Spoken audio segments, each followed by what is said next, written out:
yeah, we can get started.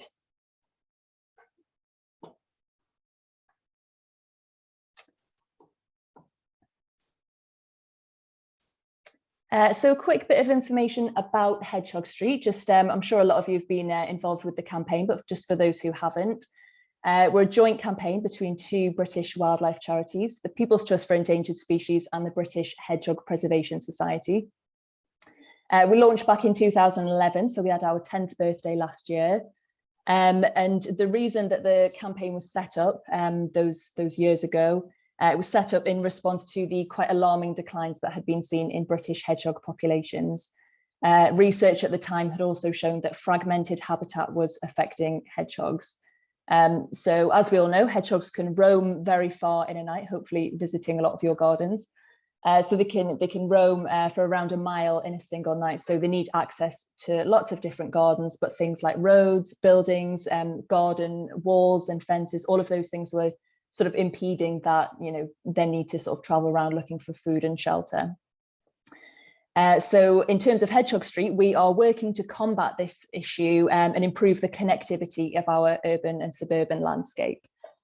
So we do a lot of different things. We've got this idea of hedgehog highways, which I'm sure a lot of you know about, but I'll talk a bit more about in a moment.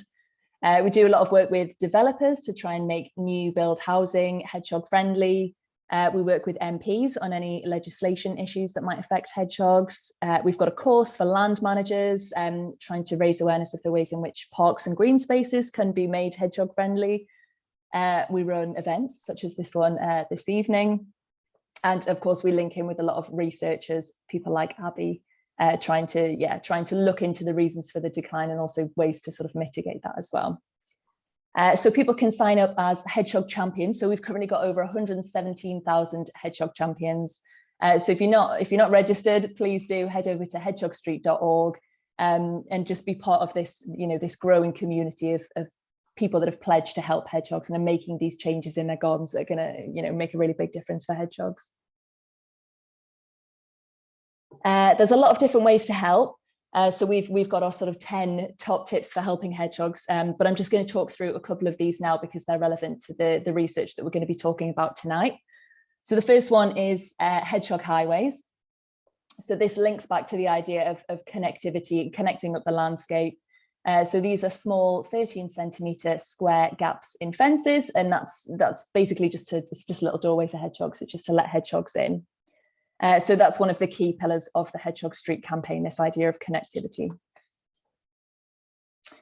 And the other one, just to briefly mention, is hedgehog houses, which is it is what it says on the tin. It's a little house for hedgehogs. I'm not sure if you can see on the right-hand side there. There's, we get all these lovely examples of different hedgehog houses that people have built. And they do get used as well. Hedgehogs will often hibernate in them. They'll sometimes use them in the summer for sort of breeding nests. So they're really nice, and you can buy those online or you can make your own. So they're two of the key ways that you can help hedgehogs. There's more thoughts and ideas on that page. And if you did want to read up on any of those, you can head over to the Hedgehog Street website.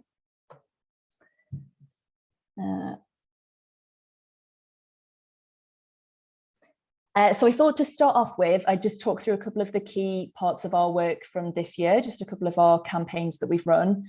So the first one, I'm sure a lot of you'll remember back in February, I think it was, it feels like a long time ago now.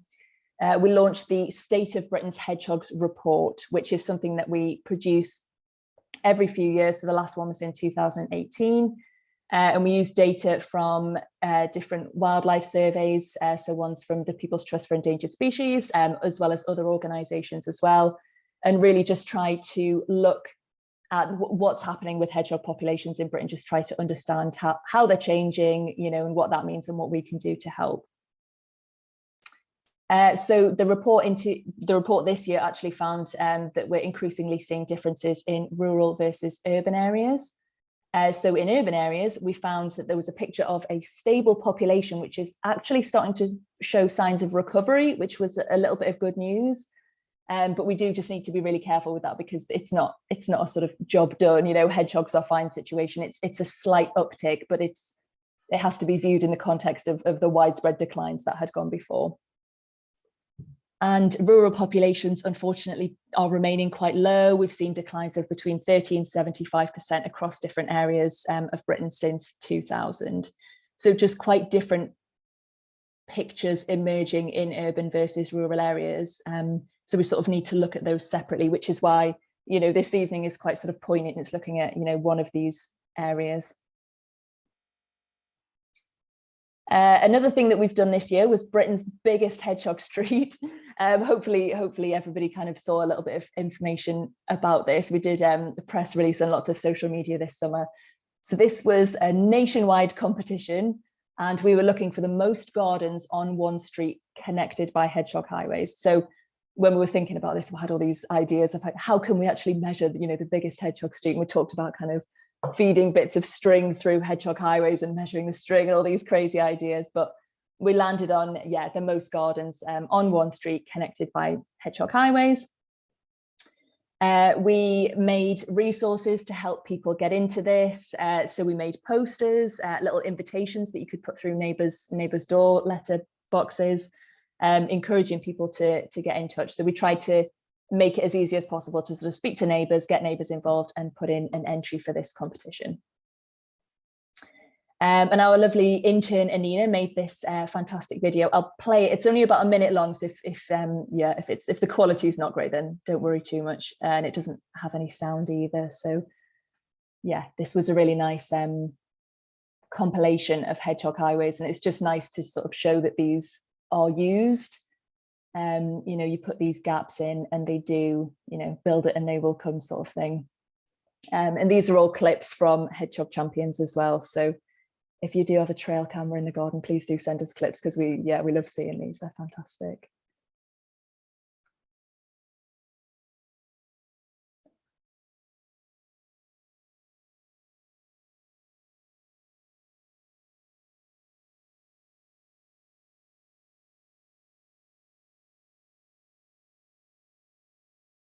And if you'd like to buy a hedgehog highway sign, you can get those on the PTS or BHPS websites. And it's almost as if they know that they're hedgehog highways. They do seem to, maybe they can read, who knows, but they do seem to be using those the gaps that have the little signs up. They're quite good because it just shows what the gap's for, you know, in case anyone's sort of thinking, why is there this why is this gap in the fence? And also, if you move house and somebody's sort of wondering why there's a gap in the fence, then you can just sort of highlight that. Okay, that's the end of it. And the overall winner of Britain's biggest hedgehog street, we're delighted to announce this in September. It was Dale Road in Keyworth in Nottinghamshire. So big round of applause for Dale Road. So this was a fantastic effort. The street had installed 42 hedgehog highways, and it was connecting gardens on the street and also connected gardens to the wider landscape and other streets as well. So it was a really well thought out, really good sort of network of hedgehog highways. And what was really lovely as well is that they were seeing lots of hedgehogs as a result, which is fantastic. And I think there's a team that works in the village called Wild Things Keyworth, and they go around sort of drilling these holes in fences, you know, helping people to put these gaps in. And I think there was one example where they'd put a hole in the fence and put a camera on it, and I think literally a few hours later a hedgehog used that gap, which is fantastic, because it does just show that they, you know, these things are being used, which is brilliant. You can see a few of the examples of their lovely hedgehog highway gaps on the right hand side there.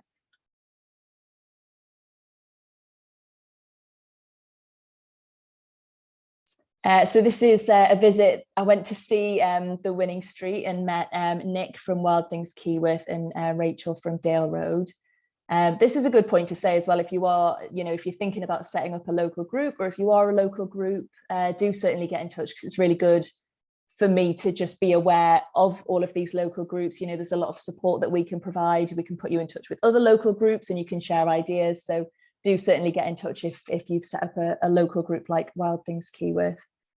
And that's the winner's plaque on the left hand side there, which has since been installed, you know, pride of place on the street, which is brilliant. So yeah, well done, Dale Road. We wanted to award all sorts of efforts. We didn't want to kind of exclude anybody. So as well as the winning street, we gave a few prizes for additional categories as well. We didn't want people on really short streets to think, oh, well, I just won't do it sort of thing. So we gave some additional prizes as well. So the first one was for first gooseberry cubs in Crewe. So they have it on very good authority that they are mad on hedgehogs, which is brilliant. So they've been learning about hedgehog habitats. They've painted highway signs for neighbours of the scout hut, which is what they're doing on the right-hand side there. They've also planted a hedge as well. They've been playing hedgehog games. They're hedgehog mad, and yeah, fantastic effort for them. So we wanted to award them our Young Hog Heroes. So congratulations. There was another group as well. So there was another fantastic community group in Alvechurch I want to say it's near Birmingham. It's sort of West Midlands area. And again, this is a fantastic community group, really, really good effort. They created a distribution map of hedgehogs. So they surveyed the village to find out, where people had seen them, when they'd seen them, to create this map to sort of understand where they might have hotspots or where they might be lacking. They do a lot of raising awareness at local events. So the picture on the right-hand side there is a community picnic that they went to and had a lovely hedgehog stall, and we're chatting to people and raising awareness, which is fantastic. So they are our community hog heroes. So now, with that brief little introduction to Hedgehog Street and all of our work from this year, we'll move on to look at our topic for this evening, which is Abi's urban conservation research. So this was carried out at the University of Reading, and it was funded by People's Trust for Endangered Species and the British Hedgehog Preservation Society. And that was completed earlier this year. So at the top there, that's the full title of Abi's PhD. So towards developing evidence-based conservation strategies for urban hedgehogs in the UK. And these are some of the aims that were laid out at the start of the research. So firstly, collecting evidence to demonstrate the impact of increasing garden connectivity on hedgehog movement. So that's linking back to this idea of hedgehog highways. Looking at the evidence of this, looking at how they're used and sort of trying to understand whether it's an effective conservation measure in a sort of landscape level way. That's Abi pictured on the right-hand side there, but you'll be hearing from her a bit later. Next up, we're looking at how and why hedgehogs use certain gardens. So features in the garden, access to the garden. And this is a really good one because that can influence our future conservation and the advice that we provide to garden and landowners. And then finally, overwinter activity in urban areas. So do factors in the urban environment affect hedgehog hibernation? So there was 4 papers that were published as part of Abi's PhD. I'm going to talk through one of them because it links quite nicely with Hedgehog Street, because it is linking to hedgehog highways. And then I will pass over to Abi to continue and take you through the rest of her research. So yeah, this is Abi's research here. So Abi, do jump in if I say anything wrong or if I miss anything. In order to gather evidence of hedgehog highway use, a survey was put together to try and gather as much information as possible. So that was shared back in late 2019, early 2020, which seems like a lifetime ago now. I guess a lot's happened in the meantime. So thank you to anybody here who helped us out with that, who completed the survey. It's very much appreciated. It was shared far and wide. We tried to, get as many people as possible to complete this survey. So Hedgehog Champions, we put it on social media, and it was shared with University of Reading students as well. And there were responses from almost 6,000 people, which is fantastic, a really good response. And this formed a really vital part of Abi's research as well. So you don't have to read everything on this page, don't worry. So this is just to show that there was a lot of data that was collected. So we wanted information on you, the type of property that you lived in, how the garden was used, whether you're a hedgehog champion, whether you feed hedgehogs in the garden, the other wildlife that you've been seeing, just really trying to gather as much data as possible. We just wanted to sort of know everything about people's gardens, just really look at all the factors, you know, around sort of Hedgehog Highway, people's motivations for installing them. We also tried to understand the barriers and concerns that people who hadn't installed a Hedgehog Highway, sort of the reasons that they might not have done that. So yeah, a lot of different things were looked at in that survey. So yeah, again, thank you to anybody who took the time to complete that. So in terms of findings, so first up, of those people that were Hedgehog champions, because the survey went out, it was completed by those who had registered with Hedgehog Street and some people who hadn't. So of those people that were Hedgehog champions, they'd created an average of 1.69 Hedgehog highways each. So if you multiply that by the number of Hedgehog champions that there were at the time, which was just under 100,000, in theory, that brings the total up to 120,000 Hedgehog highways altogether across the country. But of course, this is, you know, this is theoretical. This is assuming that every single Hedgehog champion has created a Hedgehog highway, which of course may not be the case. And also with the survey, we were likely to be engaging with some of the more motivated and enthusiastic Hedgehog champions. So just worth bearing that in mind. So of the Hedgehog champions who had created a highway, 38% of them had managed to recruit at least one other person to do the same thing. So that's only around a third of Hedgehog champions, which is really interesting from our point of view. That's good information to know. And finally, 54% of Hedgehog champions who created a Hedgehog highway reported a subsequent increase in hedgehog activity. So you get rewarded for putting in a highway. So that's really good to know. That's you know, that's the sort of evidence that they are used. People were seeing that increase in activity, which is fab.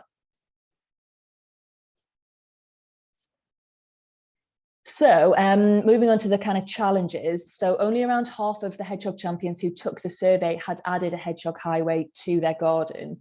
So part of the survey looked at the challenges and the barriers that people were facing, and just really looking at the reasons, you know, why a Hedgehog highway hadn't been installed. And that's really important from our point of view. You know, we've got this idea of all these changes that people can make in the garden, but you know, we want to understand why people might have reservations or concerns, because we really want to try and empower people to, you know, to make this change to help hedgehogs.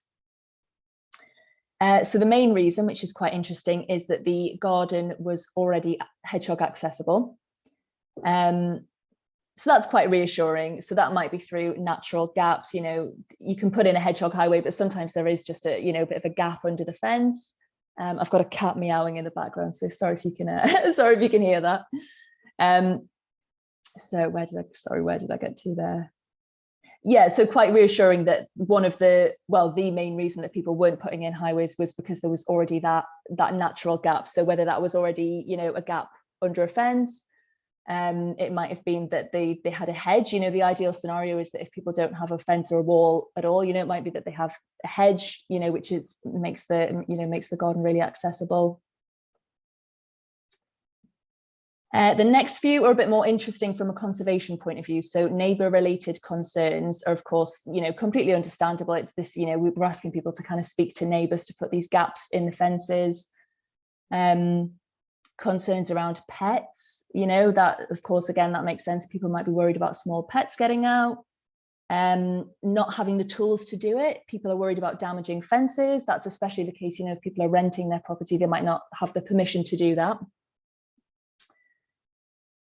So yeah, really important to have a look at this and just try to understand, just try to understand this kind of full picture of hedgehog highways and kind of people's reservations around them.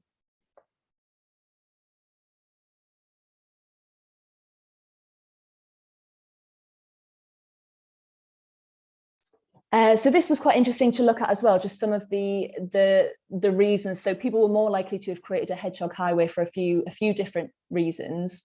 Well, not reasons, but, you know, more likely to have created a highway if they've lived in the property for over 6 years.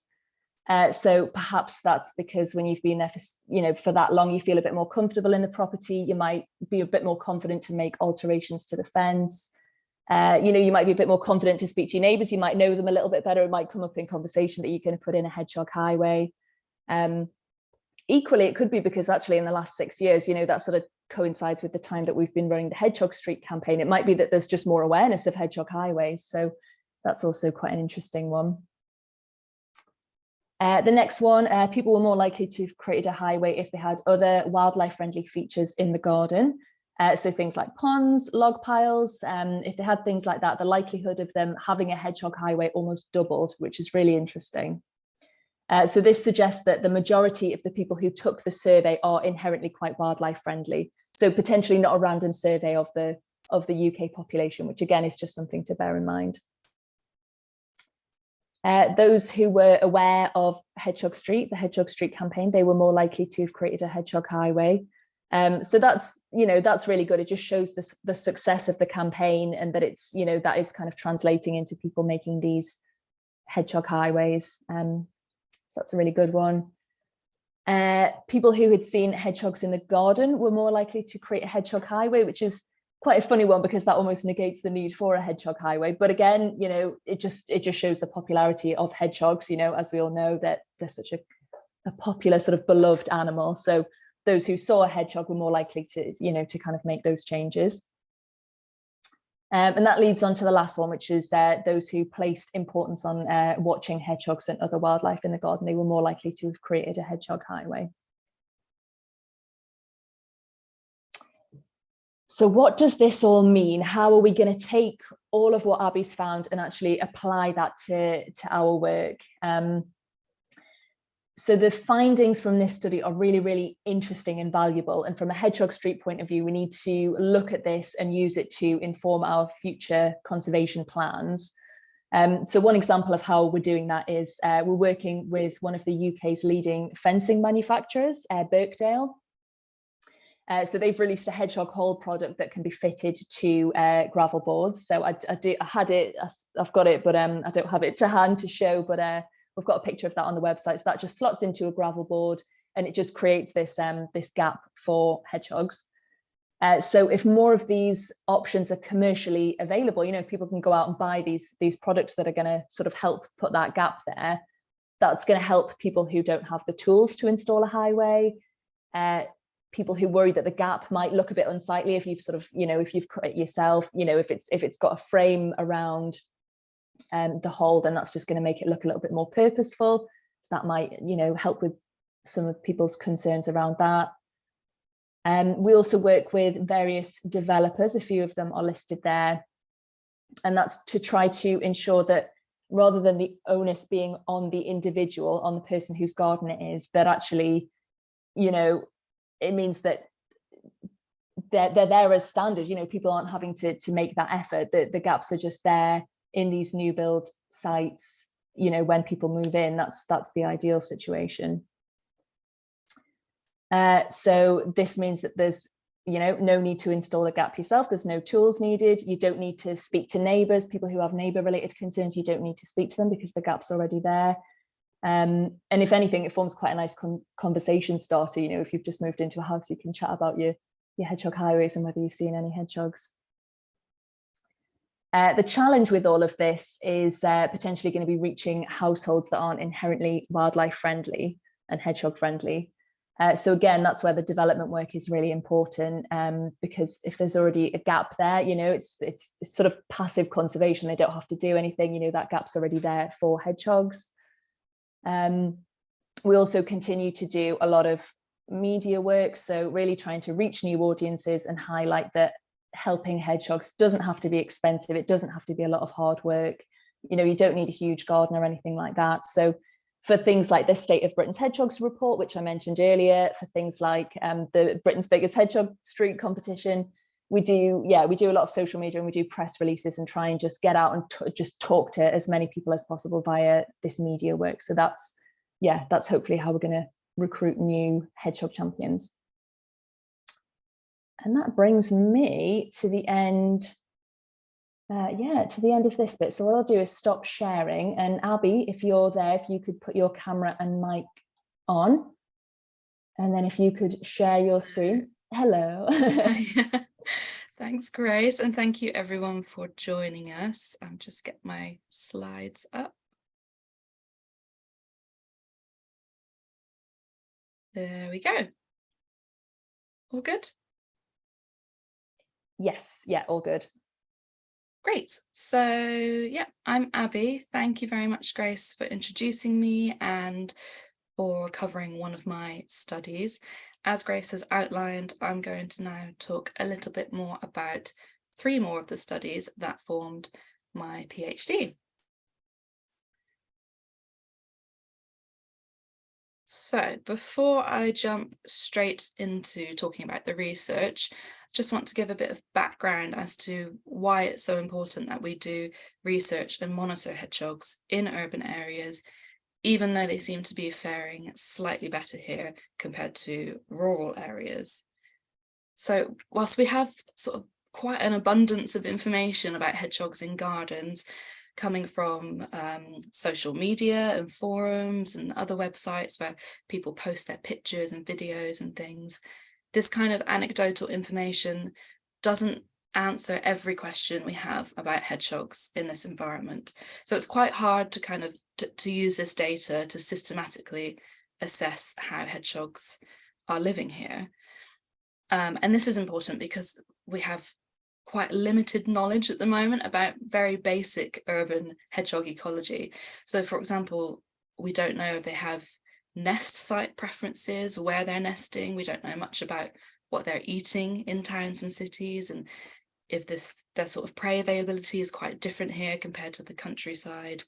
There's just a lot of this basic knowledge that we need to build on. And also equally important, I suppose, is research to test the conservation advice that we're giving in urban areas and to test how our actions are impacting hedgehogs here.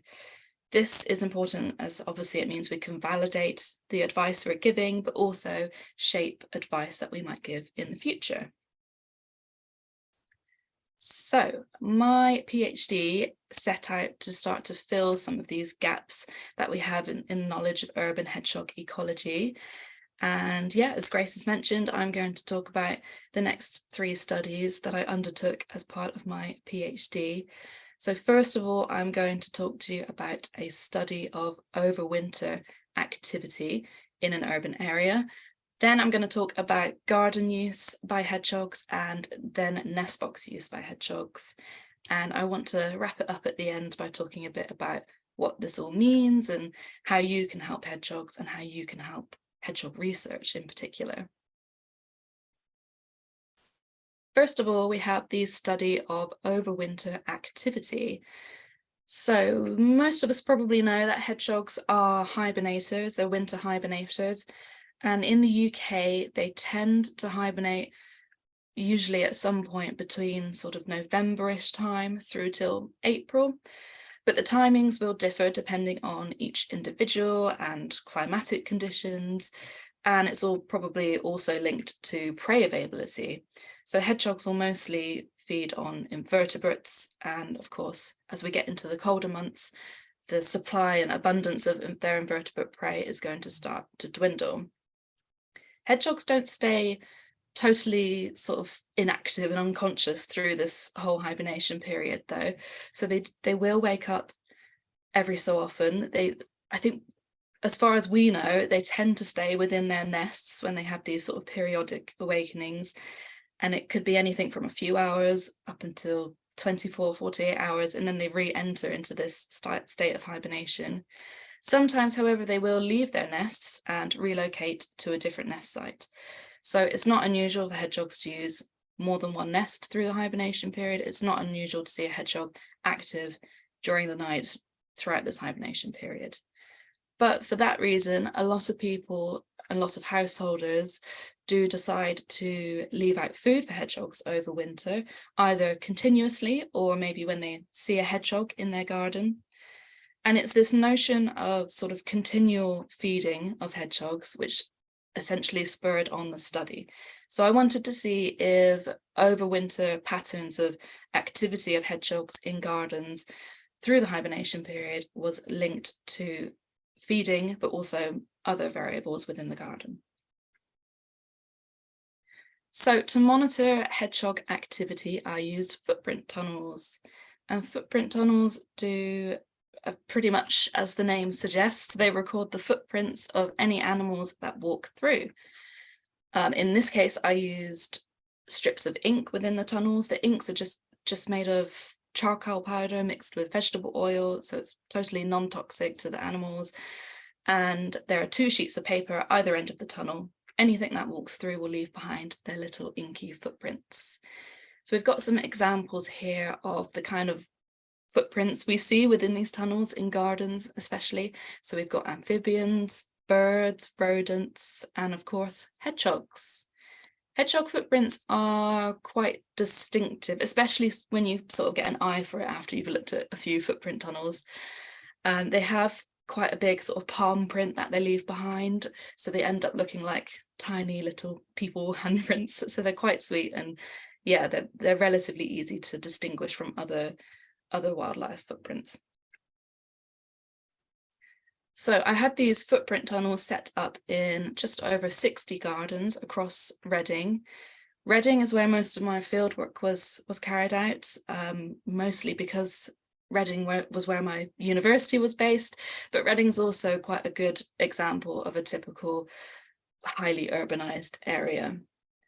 So the householders who had these tunnels reported back on their results. So they were checking them every week for hedgehog footprints, and they reported these results back to me on a weekly basis.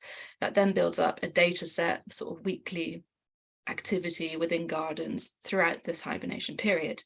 They had the tunnels from November all the way through until April. And with that data, we can start to look at the pattern of hedgehog activity through this period, but also we can analyze whether this pattern of activity was associated with any other factors.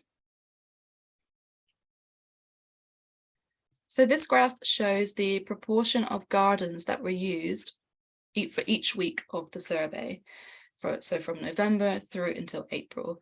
And we can see on the bottom there that the weeks have been very roughly divided into autumn, winter, and spring. This is mostly for the purpose of analysis, but it's also just to kind of loosely describe the period when most hedgehogs still seem to be active, and then leading into that middle period in winter when activity really dropped off, and it was assumed that most hedgehogs were probably hibernating by that point. So we can see that there wasn't a single week during which no hedgehogs were recorded. Hedgehogs were always recorded throughout the entire study period, and the activity levels didn't really start dropping off until the end of December. So we were still seeing a sort of consistent amount of activity in gardens right up until Christmas. So then, looking at things that might have affected this pattern of activity, I found that there were a few differences between those periods or those seasons that I've mentioned. So first of all, hedgehogs were more likely to be recorded in a garden when that garden had a greater number of potential nesting sites available to hedgehogs. So these could have been anything from a nest box to a gap under a shed or decking, or even just an area of sort of scrubby vegetation in the garden somewhere. Hedgehogs build slightly different nests over winter for hibernation than that which they would use during the summer. So in the summer, they have these sort of temporary, loosely constructed day nests. And then obviously over winter, they're going to need something a bit more substantial and longer lasting. So they tend to build slightly more densely structured nests, so things that are a little bit bigger and probably are going to keep in a little bit more warmth.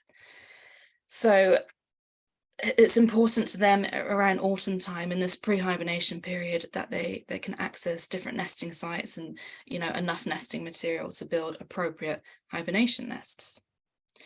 Then over winter, I found that when hedgehog activity was dropping off, this was linked to temperature, which makes sense because temperature is thought to be probably some sort of trigger of the onset of hibernation.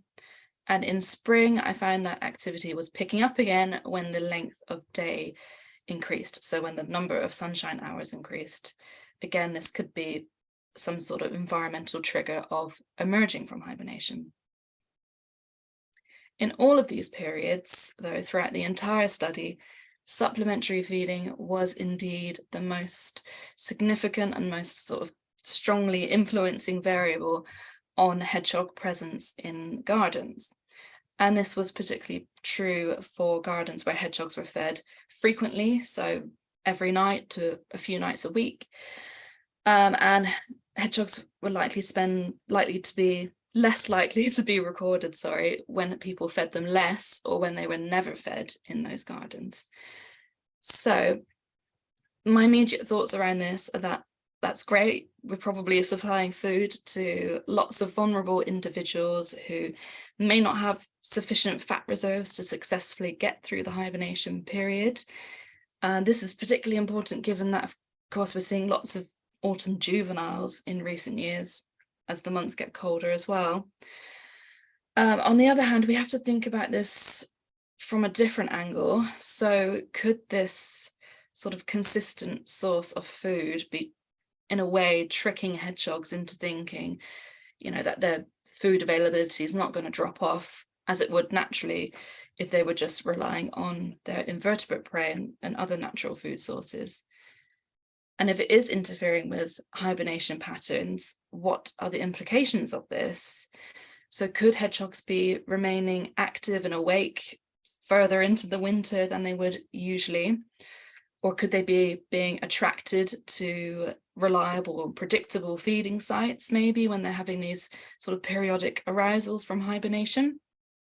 If it is interfering with their hibernation pattern in some way, then how is this going to affect them from other angles? So if hedgehogs are remaining awake and active for longer than they usually would in, I suppose, natural conditions, then they're remaining exposed to all of the everyday risks that they would be exposed to in the summer, for example. So they're remaining exposed to risks such as road traffic or other urban predators or domestic animals or chemicals in urban environments. Also, we have to think about the nutritional quality of the food we're providing. So how is it affecting hedgehog health and disease as well? For example, if you're just having lots of hedgehogs coming to one communal feeding bowl, that's going to be the perfect spot for nasty germs and diseases to be spreading about. So yeah, there's a few more things to think about this. It's not to say that supplementary feeding is a bad thing. It's definitely going to be helping vulnerable individuals who need it. And on another level, it's a really good sort of conservation engagement tool, because it's a great way for people to, of course, interact with wildlife and engage with wildlife on our doorsteps. But we do just need to study this in a bit more detail and just learn more about the impacts of supplementary feeding, whether we're looking at benefits or impacts that could possibly be not as beneficial. So next, I want to talk about a study of garden use by hedgehogs during their active period, so during the summer, basically. We all know hedgehogs love a good garden, but what makes a good garden is the question. So this was a study of hedgehog movements in an urban area. And with this movement data, I wanted to look at whether hedgehogs were exhibiting any sort of preferences for habitats or gardens within the town. And on a finer scale, I also wanted to see if I could identify any factors that were influencing how hedgehogs are using gardens. So again, this study was conducted in Reading.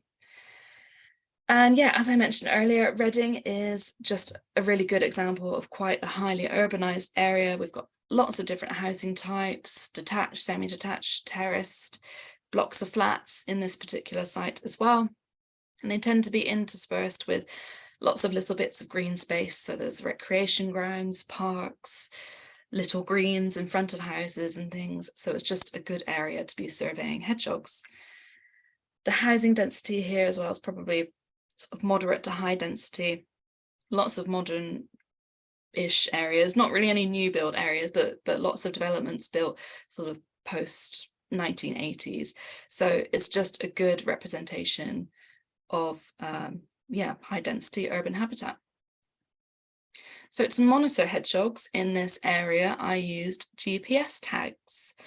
I tagged 28 hedgehogs, 28 healthy, heavy adult hedgehogs, and they were tracked for up to 9 nights each. Some of them were just tracked for 1 night before the tag fell off. We can see in the picture on the left, this is a GPS tag on the back of the hedgehog. So they're sort of positioned on the lower back, and they're really light. These ones in particular weigh less than 10 grams. And yeah, they're not permanent. In my case, I was finding that they were falling off more frequently than I wanted. So yeah, they definitely don't stay on hedgehogs for longer than, you know, too much to bother them. So as well as the tagging, in order to identify hedgehogs, I also marked them with tiny bits of heat shrink tubing, as you can see in the picture on the right-hand side. And they all have tiny little numbers written on them. So then each hedgehog has its own number, so that when I re-encounter them, I just know who's who. So I know whose data I'm collecting when I'm removing their tag. All of this sort of capturing and handling and tagging is of course carried out under license from Natural England, and there's a lot of monitoring that goes on. So I don't just tag a hedgehog and leave it. I will check up on the hedgehog quite a lot through that period. So yeah, a lot of sort of late night hedgehog stalking activities. This is an example of the kind of data you get. So this is all of the locations recorded from one hedgehog, and the locations were recorded every 5 minutes through the night. The hedgehog in question is shown in the picture there on the left. It is hedgehog, I think it says number 40. I can't quite see, it's under the menu at the top. But yeah, hedgehog number 40 in 2018. Sadly, as much as I'd love to name them all, I am sure you can imagine we start to run out of hedgehog themed names, definitely by the time we get to number 40. But anyway, this guy was a good one to show. So he was a male, he was tagged in July, and he's quite interesting because he used the highest number of back gardens on any given night of all of the hedgehogs that I surveyed.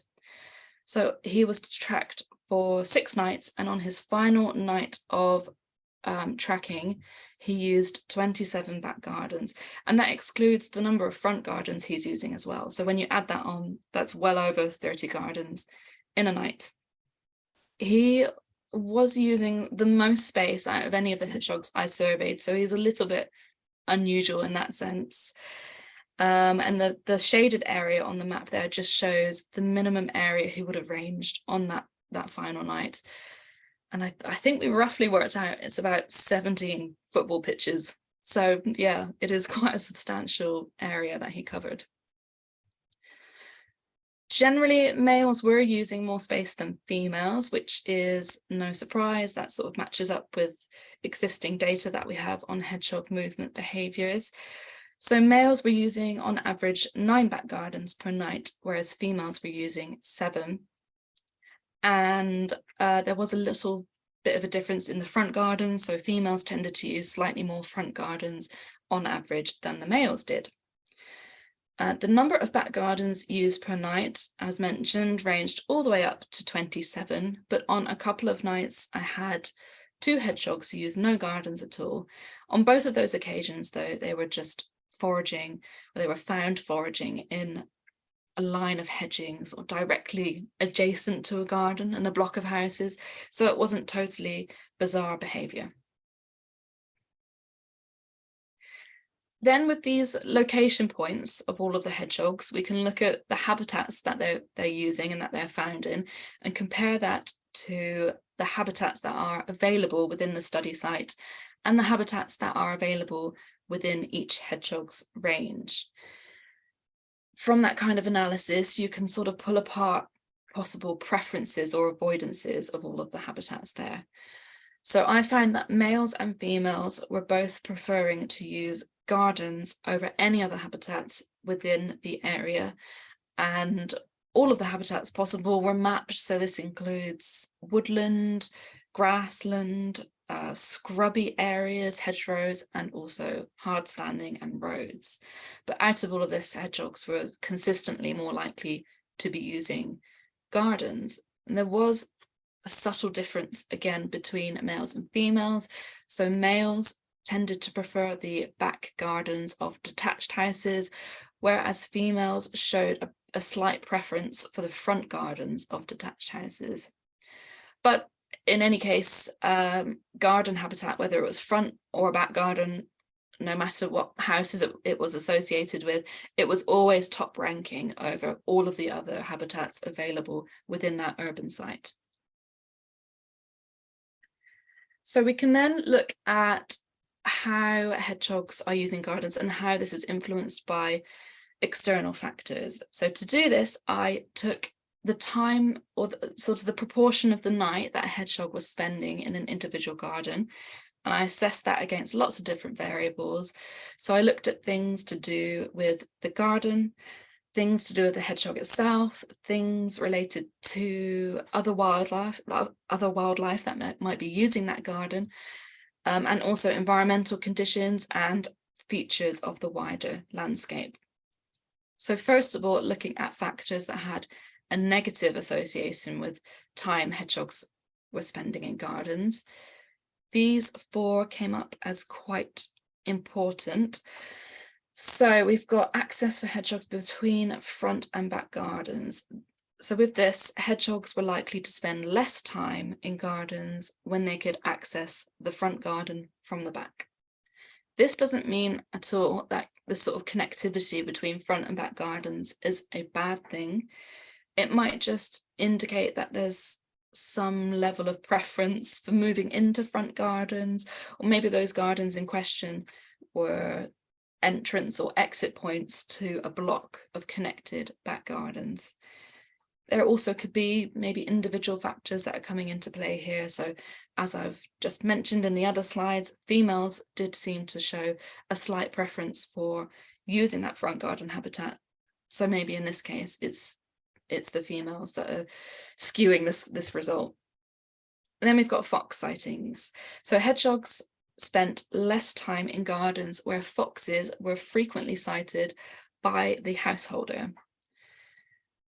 Foxes are predators of hedgehogs. They're sort of not really traditionally thought of as a key or like a primary predator of hedgehogs, but there have been a couple of studies in recent years that have highlighted this negative link between fox presence or abundance and hedgehog presence or abundance.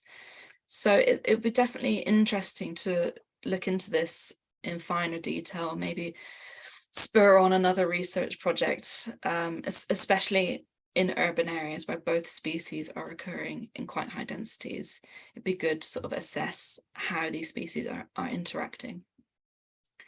Then we've got rainfall. So hedgehogs were just generally less active on nights when it rained, and they spent less time in a garden simply when there was a ton of other garden habitats nearby. So this just emphasizes the importance of hedgehogs being able to access lots of different gardens so they can use multiple different plots in one night.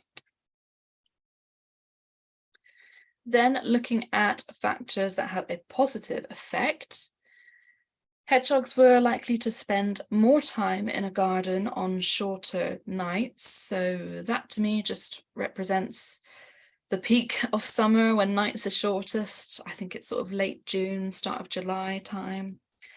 Hedgehogs also spent more time, no surprise here, in gardens where they were being fed by the householder, and they spent more time in gardens with compost heaps.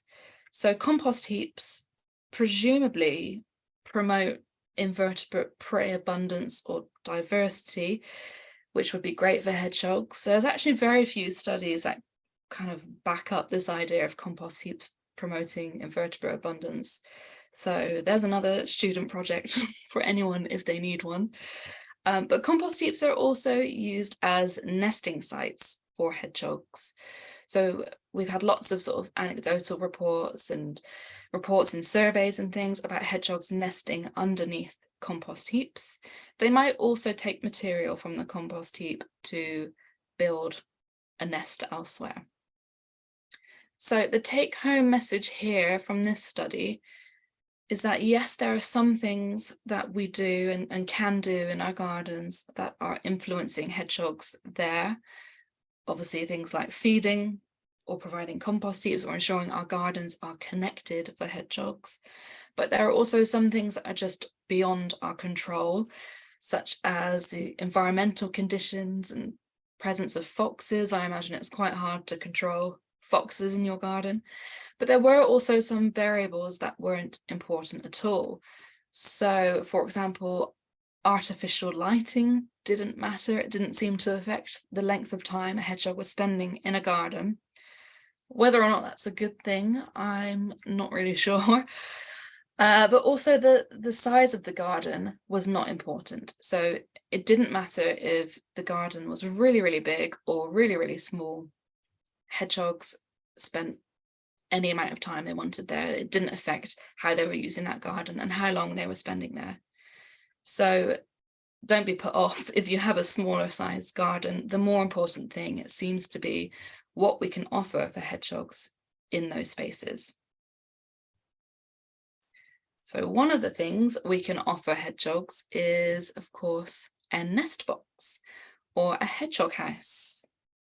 Now, nest boxes are becoming really, really popular, I think. I've seen loads of more shops every year sell nest boxes from obviously garden centres, but also lots of high street shops and supermarkets sell hedgehog nest boxes now, usually during the summer. And yeah, they just come in so many different shapes and sizes, and there are so many guidelines available online about how you can make a nest box at home.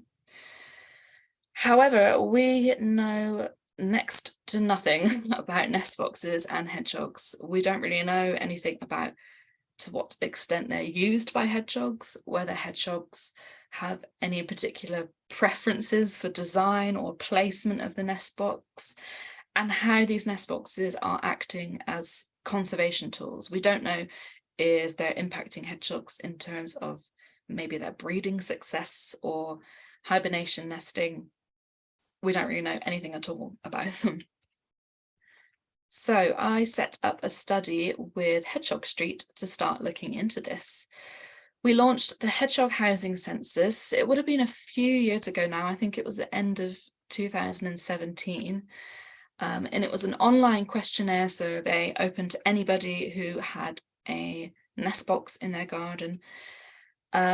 And the general aim was to sort of gather some information about how these nest boxes are being used, and of course, what kind of nest boxes are available within gardens.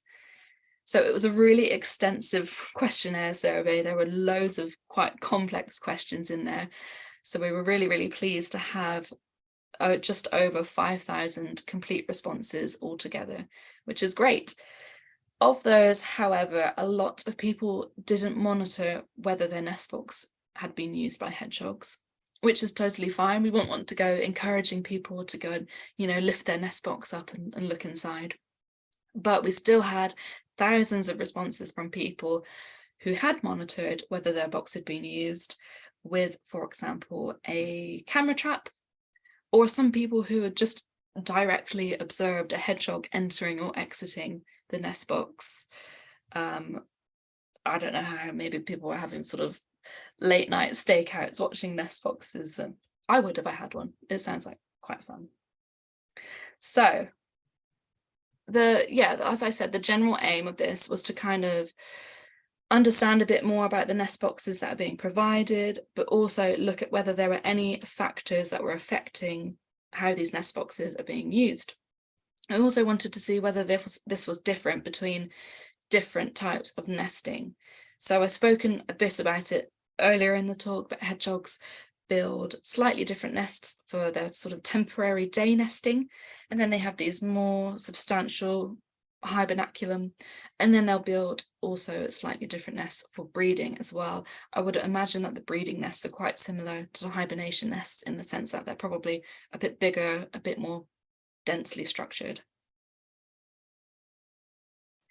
I found that nest box use was linked to several different categories of variables. So we've got garden factors, the placement of the nest box, and also resource provisioning.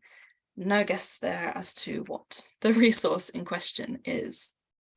So firstly, looking at garden factors, hedgehogs were more likely to have used a nest box in gardens where there were other nest sites that had been known to be used by hedgehogs by the householder. So this could just represent maybe a general wildlife friendliness or general hedgehog friendliness of the garden in question, or it could simply indicate that the householders that were answering that question were sort of generally more aware of hedgehog activity in their gardens. Maybe they were more aware that nest box had been used, but also other nesting sites in that garden. Nest boxes were also more likely to be used when the back garden was again accessible to hedgehogs from the front. So again, this is highlighting that connectivity between front and back gardens could be quite a key aspect of gardens for hedgehogs, but it shouldn't outshine how important it is to ensure your garden's also connected in the back to neighbouring back gardens as well. Then we've got nest box placement. So nest boxes were more likely to be used when they were positioned under shelter.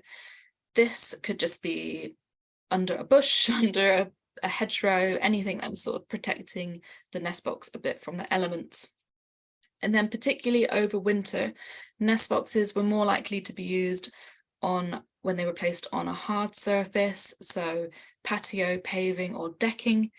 They were also more likely to be used when the entrance was oriented to the south and when it was not facing into an open area. So those three variables over winter, I would assume, are tied in some way to the internal conditions of the nest, so the warmth of the nest within the nest box. Because, for example, hard surfaces are probably retaining warmer temperatures for longer than a natural substrate would. So maybe in some way it's helping the nest to stay a little bit warmer. And then we've got resources. So hedgehogs were more likely to use a nest box in a garden where food was provided, but also where bedding was provided. Bedding could be anything from artificial bedding. So householders were saying that they were providing newspaper shreddings or other paper shreddings, but also it includes natural bedding types. So some householders mentioned that they were leaving piles of leaves and other sort of garden cuttings in the corner of a garden somewhere for a hedgehog to help themselves. So although I could sort of pick apart some features that were influencing nest box use, unfortunately I wasn't able to really look at the design of the nest box in the detail that I wanted to. So this is because a lot of people who took part in the survey were reporting on purchased nest boxes. And then of course, that means we're getting a lot of data points about nest boxes that are identical in design. And when you have all of these identical data points, it's quite hard to sort of reliably pull apart any of the relationships. So nest box design is definitely something that we need to look into a lot more, not only in terms of preference of different designs, but also we need to think about how designs themselves are affecting hedgehogs. So could different designs be better at deterring predators, or could different designs be better at sort of retaining suitable temperatures internally? So yeah, there's still a lot more to learn about nest boxes. So now I'm going to talk a bit about hedgehogs, research and you. First of all, I just wanted to cover a bit about the research needs that we still have for hedgehogs in urban areas, but also beyond urban areas. So coming on from the nest box stuff, as I've just mentioned, we need to research a lot more about nest box design, but also the extent to which nest boxes are used and whether hedgehogs might be preferring nest boxes over natural nesting sites. And, you know, what even is the natural nest site availability in an urban area? That's something that would be an interesting route to go down. Then we've got supplementary feeding. So yeah, as I've mentioned earlier as well, supplementary feeding could be very beneficial to a lot of hedgehogs. It could be the reason why hedgehogs are doing so well in urban areas, but there's just a lot more to learn still about the overall impacts of this, the wider impacts of this, not only for individuals, but for, you know, local populations, and how it might be driving behaviours and population change. Then we've got urban hazards and other sort of urban challenges. Again, we just don't know very much at all about other challenges in the urban environment. So things like how to mitigate for the impact of road traffic, or how hedgehogs are interacting with other wildlife or domestic animals in urban areas, and how they're being affected by things like chemicals. So we've got roadside pollutants, rodenticides, herbicides, all that sort of thing. And then not forgetting rural hedgehogs. There's a lot more we still need to sort of work on with rural hedgehogs. I think one of the things Hedgehog Street was hoping to do in the future in particular is to test the conservation actions and land management advice that we're giving to people in rural areas, just to, you know, see how it's impacting hedgehogs and whether we need to shape our advice moving forwards. So what can you do for hedgehogs? First of all, if you have access to a garden, these points are relevant to you.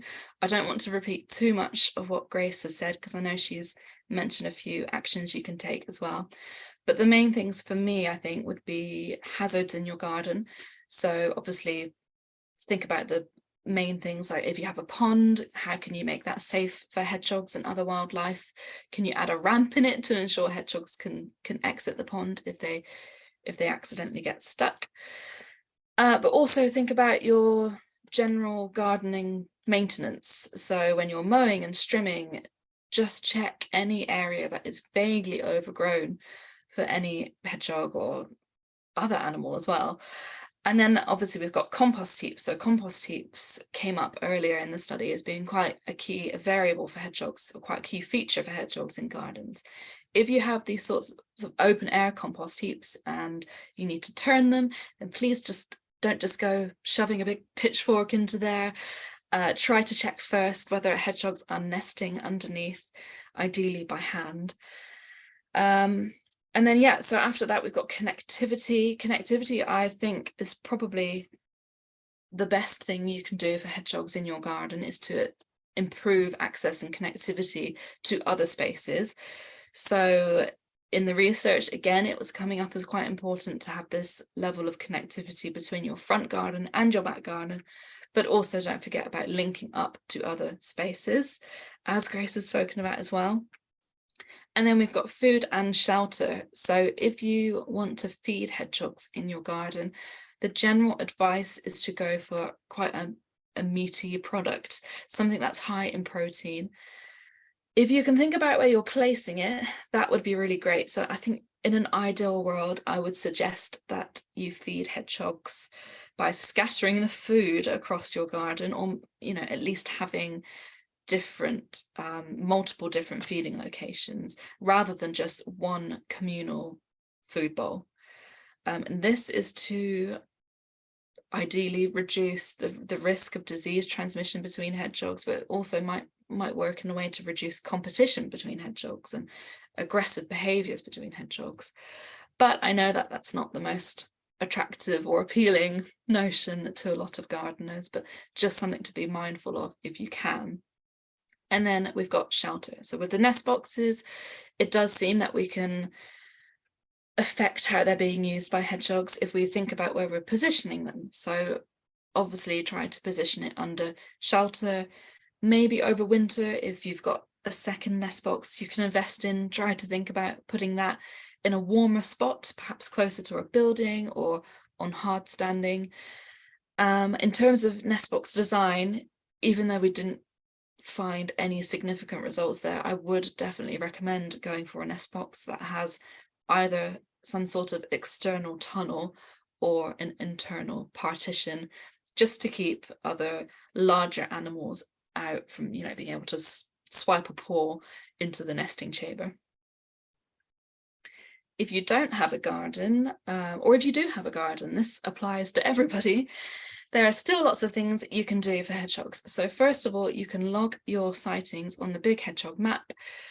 These don't need to be sightings of just living hedgehogs. It's still really important to have data on dead hedgehogs, especially roadkill. Roadkill actually, when it comes to hedgehogs, can be quite a reliable indicator of how local hedgehog populations are doing.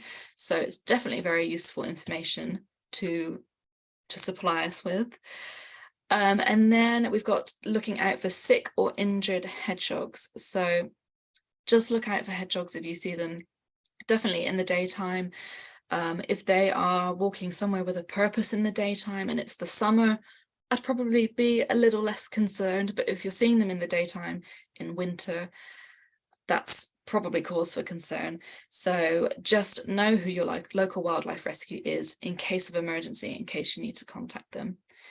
We can all spread the message as well, and this is one of the core components of the Hedgehog Highways and Hedgehog Street campaign. It's great doing things for hedgehogs in our own garden, but that's just one tiny space of a whole hedgehog's range. So it's really important that we're trying to make these changes on a community level or on a neighborhood level. So spread the message with your neighbors and try to get everybody on your street engaged with making hedgehog highways and just creating better gardens and habitat for hedgehogs. And then lastly, we've got this point at the bottom here, which is to take part in questionnaire surveys and citizen science projects whenever possible. These are some examples of call outs of questionnaire surveys we've had over the previous few years. So for example, we've got the hedgehog housing census there. Usually these questionnaires are advertised on the Hedgehog Street website, but sometimes they're also shared on the People's Trust for Endangered Species Twitter, or the British Hedgehog Preservation Society's Twitter or Facebook. So it's definitely worth keeping an eye on those news feeds and pages if you'd be interested in taking part in this kind of research. It's really, really helpful, especially when we're focusing on gardens, because obviously, you know, the nature of gardens is that they are private spaces owned by lots of different private individuals. So it's very hard for us as researchers to get access to that land to gather data from the entire urban landscape. So yeah, it's just really, really helpful when people do supply this information. So thank you very much. If anyone has ever contributed in any way, we really, really appreciate it. We also have more regular surveys, such as the Living with Mammals survey, which is run by PTS. This kind of data from these sort of regular citizen science-based programs is what is fed into things like the state of Britain's hedgehogs, which Grace has covered in her talk just now. So most of the population trend estimates we have of hedgehogs in the UK within this report, most of it comes from data from members of the public. So it's really, really invaluable for us, for members of the public, to take part in this kind of survey work. You don't need to be a trained scientist or anything. You just simply have to follow the survey protocol and submit your results. So yeah, I would say the key message from me is to try to, of course, welcome hedgehogs into your garden and make your garden as friendly and attractive to them as possible. Engage with your neighbours on this, but also wherever possible, please try to take part in citizen science projects and questionnaire research as well, because your input is so invaluable. Okay, that's it from me. Thank you everybody for joining us and listening, and I'd be happy to answer any questions you might have. Thanks so much for that, Abi. That was really, really interesting, and a really nice note to end on as well. Just this idea of, you know, contributing data. You know, if you've seen a hedgehog, let us know. It's so important to do that. But yeah, thank you very much for that. We've had a few questions in the chat, so I've got these here. I'm just going to flick onto my other screen. Okay. Have a little look. So I don't know if there's a specific answer for this. I don't think it was covered in the research, but what is the ideal and minimum distance between feeding stations and hedgehog houses? And that one's from John. Do you have any thoughts on just how far apart they should be? Yeah, so in our nest box study, we did actually ask people about how far away from the nest box they were positioning their food or feeding stations or whatever they used to feed hedgehogs with. And some people had it positioned directly next to the nest box. Some people had it, I think we went up to over 5 meters away, as one of the categories in the questions. But yeah, there was no difference in results there at all. It didn't seem to matter whether the food was next to the nest box or much further away. I think personally, I would say probably position your food maybe on the other side of the garden so that it's not directly next to it, because you don't want to be sort of causing too much trouble between hedgehogs. For example, if you've got a hedgehog wanting to use a nest box and a different hedgehog wanting to visit this feeding station. So yeah, even though it didn't seem to matter, I would definitely suggest actually putting it in a different location in the garden. Lovely, thank you. And yeah, I was just going to echo that. It's just to have a little bit of distance, because this, the smell of any food might attract, local cats or foxes. So just to keep that little bit of distance, definitely. Exactly. Let's have a little look. I think this one was asked and then it was answered not long after, but Tracy was saying, is street lighting an influence on the less use of front gardens? But it wasn't, was it? I think you went on to answer that. So it wasn't found to be a factor, was it? Yeah, I didn't find any links between artificial lighting and hedgehog behaviors in any of these studies. But I know there have been, I think there was a study in Germany that found an association between hedgehog space use and artificial lighting. So at the moment it's there's sort of conflicting data out there, but there haven't been very many studies at all on how hedgehogs are interacting around lighting. So again, that's like another understudied area. Yeah, it's an interesting topic as well, isn't it? Because it's quite heavily focused on bats usually, if there's any study, any research on that. I put it in the chat, but we've actually just produced some information today on the Hedgehog Street site about artificial lighting, and referencing that research that you said. And it looks as though it sort of can have an effect, but there's quite a lot of individual difference, which is quite interesting. But I suppose if they're kind of adjusting to a more urban lifestyle, then it might be something that they just kind of have to deal with. They might be tolerant of it, exactly, but because it's everywhere, and it could be different in every garden and every site, because some people have massive spotlights illuminating their garden all night, whereas other people might just have lights that are triggered by movement. So yeah, there's a lot of sort of finer scale things to look at with lighting. Yeah, definitely one for some more research, as you say, for sure. Let's have a little look. Another one from John, and this could be the same John as earlier. How long were the houses there before the hogs moved in, please?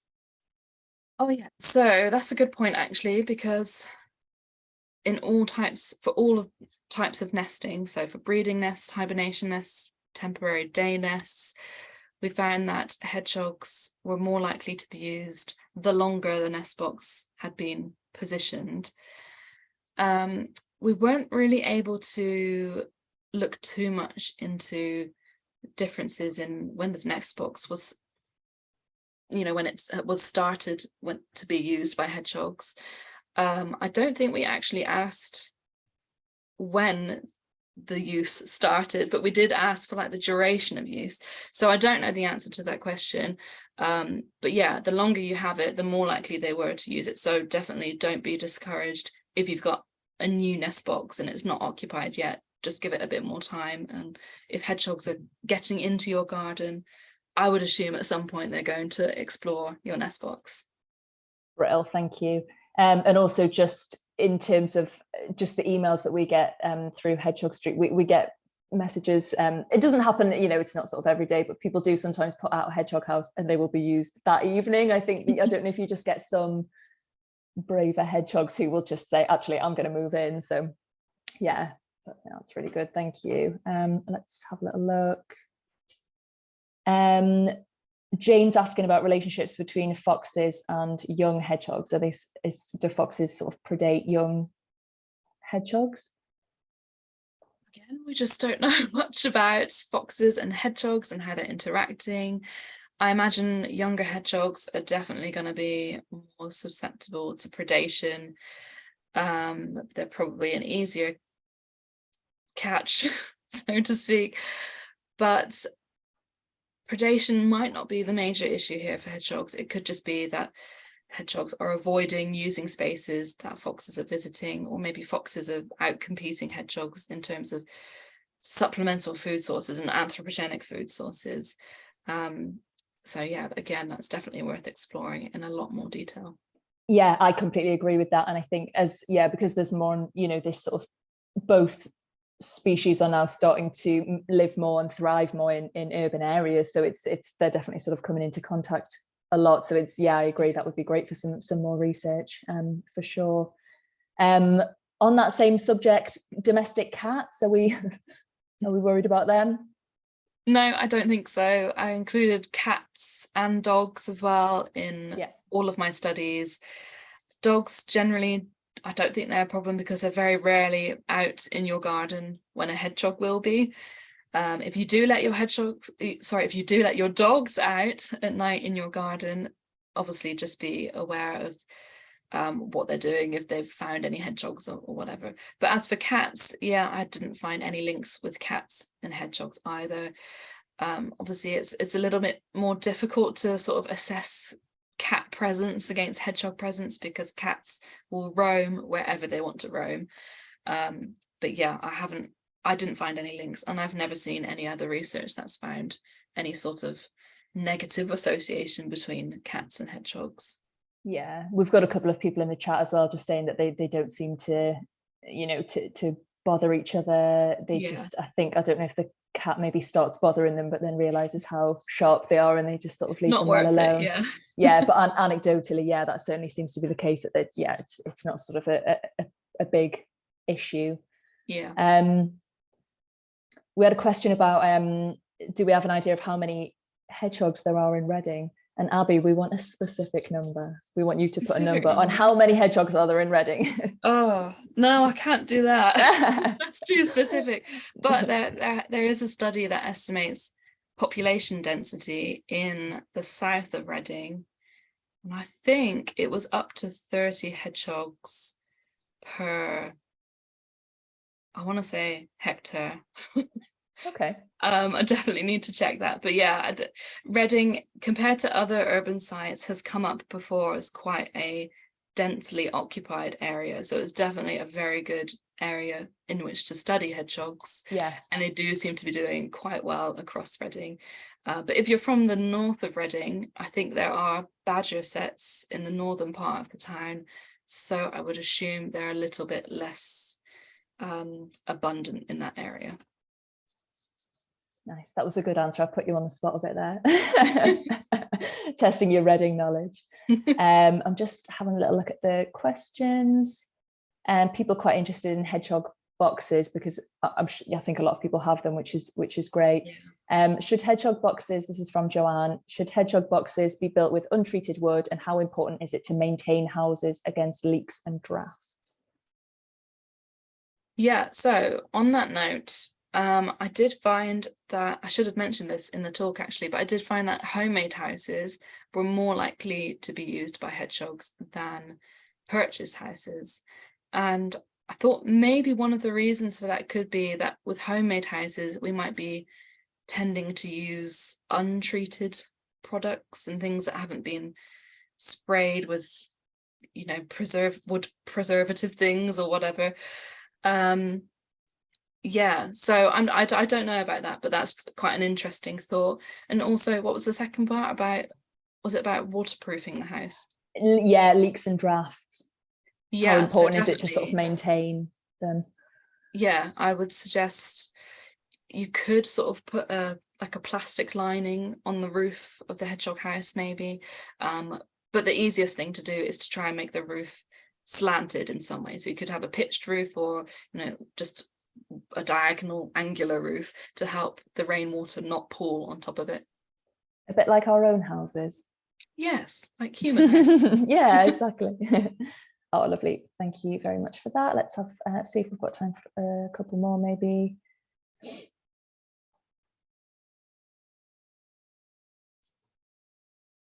So you mentioned briefly about sort of roughly kind of research that it would be good to follow up with? Is there anything really specific? Was there any sort of burning questions that you had from your research? If we're sort of just giving you all the time and money, what is it that you would really kind of want to know? I think for me, I would definitely have to divide that into 2 points. So I'm really interested in the nest box stuff, just because we just don't know anything at all about it, really. We don't know how it's affecting hedgehogs, and I'm quite interested in that because it could be such an effective and economical conservation tool for hedgehogs, because householders are so invested in buying or making these hedgehog houses themselves. It's not like we need an NGO to sort of fork out loads of money to implement this as a conservation tool. So it could be like a really good opportunity to encourage people to engage with hedgehog conservation through having these nest boxes. But yeah, it would be good to know a lot more about how they're used, how they compare to natural nest sites, and how they're affecting hedgehogs in terms of, I guess, their hibernation behaviours, their breeding behaviours. Though it's quite hard, of course, to study breeding hedgehogs, because then you have all of these ethical considerations come into play. But secondly, I'm also very interested in the feeding side of things. So supplementary feeding is also a hugely popular activity in gardens for hedgehogs. I mean, I think it's probably almost becoming as popular as bird feeding. It's becoming sort of quite a commercialized thing as well. There are loads of different brands of hedgehog feed that you can get. So I'd be really interested in looking more into that, and how much of a hedgehog's diet is comprised of these kind of foods, and how it's affecting them. If it's a bad thing, how can we improve it? Or if it's a good thing, how can we, promote this more? Yeah, I agree. I think that last one would be brilliant. And the hedgehog food isn't, wildlife food isn't regulated as well. So I think just looking a little bit more into, sort of what's good and what's bad, what makes these sort of better for them, definitely. Let's have a little look.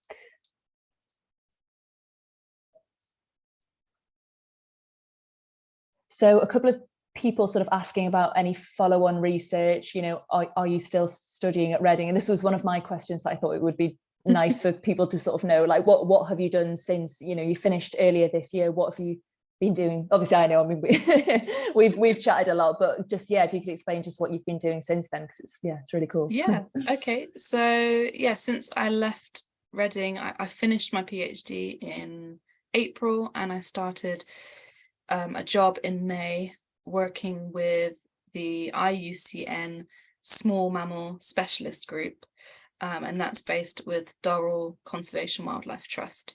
So the IUCN is, for those of you who don't know, it's like a really big international conservation organization, and they have these specialist groups for all different kinds of taxa and species around the world. And mine is all about small mammals, so obviously that incorporates hedgehogs, which is great for me because it means I still have a bit of hedgehog in my life. But also I'm working on a few different bits of hedgehog research still as well.